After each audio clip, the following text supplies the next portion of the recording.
Welcome to MJ channel. இன்றைக்கி நம்ம சேனலில் மைவி3 ஆட் சம்மந்தமாக நம்ம எந்த விதமான ஒரு அப்டேட்டை பற்றியும் பார்க்க போகிறதில்ல.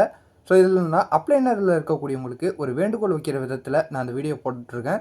ஸோ நம்ம சேனல் சப்ஸ்கிரைபராக இருக்கட்டும், ஸோ மைவி3 ஆட்ஸோட மெம்பர் சார்பாகவும் என்னுடைய ஒரு சில நண்பர்கள் சார்பாகவும் வந்து பார்த்திங்கன்னா இந்த வீடியோவை நான் மைவி3 ஆட்ஸோடைய ஹை அத்தாரிட்டி மெம்பர்ஸாரு இல்லைன்னா நம்ம அப்ளைனரில் யார் யாரெல்லாம் இருக்காங்களோ ஸோ அவங்களுக்கு இந்த வீடியோவை நான் போடுறேன்.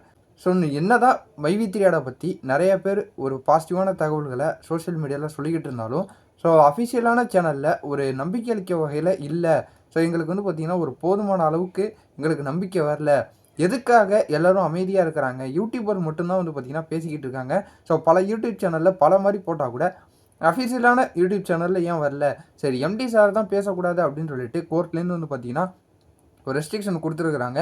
ஸோ அதுக்கப்புறமா இருக்கக்கூடியவங்க ஒரு ஸ்டோர் உறுப்பினர்களாக இருக்கட்டும், இல்லை ஒரு அப்ளைனரில் இருக்கிறவங்களையாக இருக்கட்டும், ஸோ அவங்களாம் ஏன் வந்து பேச மாட்டுறாங்க? ஸோ ஒரு வெப்சைட் ஆரம்பித்து அந்த வெப்சைட்டில் வந்து பார்த்திங்கன்னா எந்த விதமான அப்டேட்டுமே இல்லாமல் தான் இருந்துக்கிட்டு இருக்குது. ஸோ அந்த அப்டேட் ஏதாவது அந்த வெப்சைட்லேயாவது கொடுக்கலாமே, ஜஸ்ட் ஒரு மெசேஜ் கூட கொடுக்க மாட்டுறாங்க. இதுக்கப்புறம் எங்களுக்கு நம்பலாமா வேணாமா? ஸோ மைவி3 ஆடை பற்றி வந்து பார்த்திங்கன்னா எங்களுக்கு பணம் கிடைக்குமா கிடைக்காதா அப்படின்னு சொல்லிட்டு நிறைய பேர் வந்து பார்த்திங்கன்னா ஒரு புலம்பிக்கிட்டும் ஒரு வருத்தத்திலையும் இருந்துக்கிட்டு இருக்கிறாங்க. ஸோ அதனுடைய அடிப்படையில் ஸோ என் நண்பர்களாக இருக்கட்டும், மைவி3 ஆட்ஸில் இருக்கக்கூடிய மெம்பர்ஸாக இருக்கட்டும், நம்ம சேனல் கமெண்ட்டில் நிறைய பேர் கேட்குறது, ஸோ நீங்கள் எதுக்கு தேவையில்லாமல் யூடியூபர் எல்லாருமே அதிகமாக வீடியோ போட்டுக்கிட்டு இருக்கீங்க, அஃபிஷியலான ஒரு சேனல்லையோ அஃபிஷியலான ஒரு தகவல் எதுவுமே வரமாட்டுது அப்படின்னு சொல்லிட்டு அவங்க கேட்ட வகையில் நம்ம இந்த வீடியோ மூலிமா வந்து பார்த்திங்கன்னா ஒரு அப்ளைனரில் இருக்கக்கூடியவங்க மைவி3 ஆட்ஸ் மெம்பரில் யார் யாரெல்லாம் ஒரு எம்டி சாருக்கு அடுத்து அந்த 77 டேரக்டர்ஸ்க்கு அடுத்து வந்து பார்த்திங்கன்னா ஒரு பொறுப்பில் இருக்கீங்களோ அவங்களுக்கு வந்து பார்த்திங்கன்னா நான் இந்த வீடியோ போட வந்திருக்கிறேன்.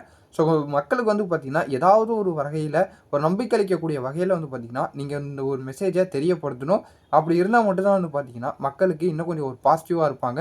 ஸோ அதனோட நோக்கத்தில் தான் நான் அந்த வீடியோவை இப்போ நான் போட வந்திருக்கிறேன். இது முழுக்க வந்து பார்த்திங்கன்னா ஒரு அப்ளைனரில் இருக்கக்கூடியவங்களுக்கு ஒரு வேண்டுகோள் வைக்கிற மாதிரி நம்ம மைவி3 ஆட்ஸ் மெம்பர் சார்பாகவும் என்னுடைய ஒரு சில நண்பர்கள் சார்பாகவும் வந்து பார்த்திங்கன்னா நான் அந்த வீடியோ போட வந்திருக்கிறேன். ஸோ இந்த வீடியோ வந்து பார்த்திங்கன்னா முடிஞ்ச அளவு உங்கள் ஃப்ரெண்ட்ஸ் அண்ட் ஃபேமிலி முக்கியம் மைவி3 ஆட்ஸ் மெம்பர் எல்லாருக்கும் ஷேர் பண்ணி விடுங்க.